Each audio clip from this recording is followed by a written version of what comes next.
Hello Bookish friends, welcome to another Bookish Talk. In this month's Bookish Talk, I decided to do a tag that has been going on in the previous month, which I found very interesting, and because it's mainly a discussion tag, I thought it would fit with the theme of the series.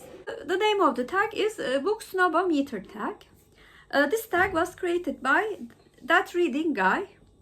And I actually first saw this on Rosa's channel. I've already decided to do it while watching her video. But the same day, I was tagged by Kelly at Books I'm Not Reading. The first prompt is, what is your definition of book snobbery?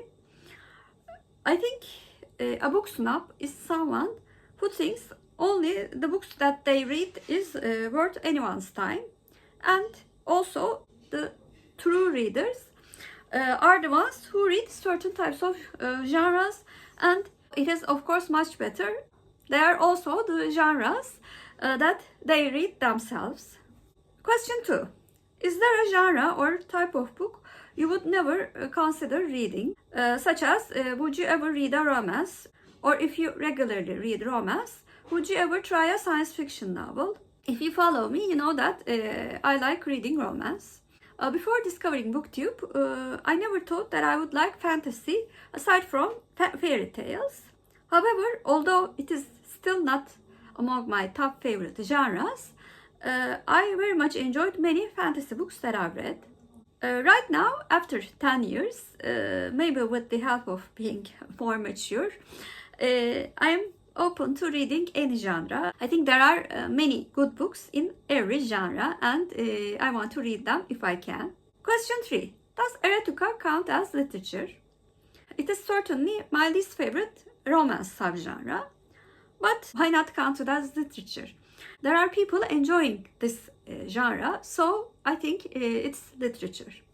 For my thoughts about erotica, why it is my least favorite subgenre of romance, I do not mind spicy romances, but there needs to be a story behind those scenes for me to enjoy them. In the eroticas that I've tried, there wasn't enough backstory to justify those scenes for me. Question 4. Is it better to read classic books than popular bestsellers? Definitely not. Although I used to beat myself about not reading them enough before BookTube again. And right now I adore some authors and their works, such as Jane Austen. And I truly get very bored with some of the works, such as Tolstoy's works that I've tried. As you can see, I'm not afraid to state them anymore. Question 5. Have you ever bragged about reading a classic in order to sound smart? When I was a teenager, I might have hid the fact that I know many of the classics because I read the graphic novel versions of many classics. There was a series which I adored and really enjoyed when I was in elementary school, which featured many of the world's classics. When they talked about it, I did not specifically say that I read them. But because I knew the plots of those books, they assumed that I read them. Question 6. Do audiobooks count as reading? What about comic books or graphic novels? I still say I listen to an X number of audiobooks when I do my wrap-ups. But I certainly think it is a form of understanding the story. As of last year, the number of audiobooks that I listened to is more than the number of ebooks that I read, which was my preferred method of reading until last year. About comic books and graphic novels, my favorite book last year was a graphic novel. I'm certainly not opposed to that. It was V for Vendetta, although it is very violent, and I would certainly not recommend it for everybody. I thought it was a creative genius in terms of storytelling. Question 7. Have you ever looked down at someone for reading a popular fluff book? A book with a little substance to it, for example, a self-help book or a celebrity memoir. Self-help books are also my least favorite non-fiction subgenre. But those books actually helped a lot of my good friends when they read them.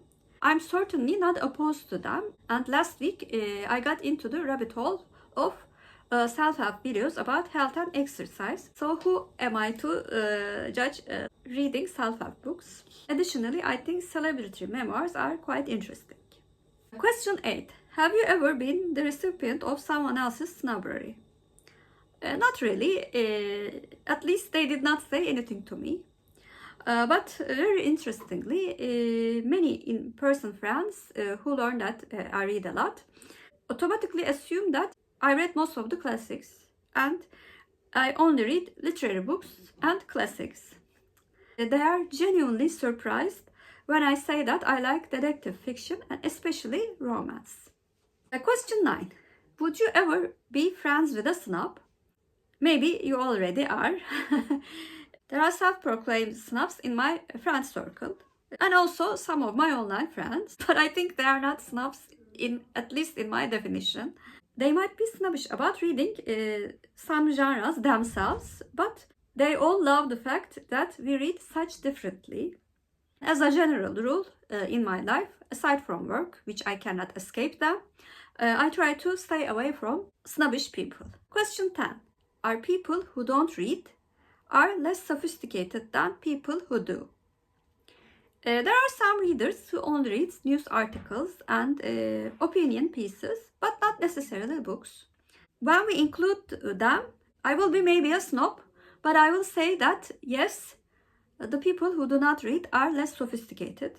Reading makes us be aware of different viewpoints and different lives. At least they are more tolerant, and I think tolerance is one of the biggest indicators of sophistication. Question 11. Measure yourselves based on your answers to the previous 10 questions.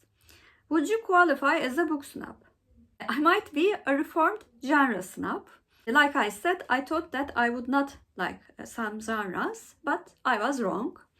But right now, I am far from snobbery. I like to try new pieces when it comes to reading. The last question is tagging some people. I will tag some friends. I think they did not do this tag yet. I'm not sure all of them do tags, but if they do not, this will be a good shout out because they all have great content in their channel. So I will tag Book Lady Linda, Sterling Reads, Margaret Pinard, Beautiful Minutia, and Reading Off My Shelf. So those were my answers for Snob-a-Meter tag. Please comment down below. Do you have a genre that you think that you would never read? And if you're a new viewer, first of all, welcome. Please like and subscribe. Hope to see you very soon. Bye.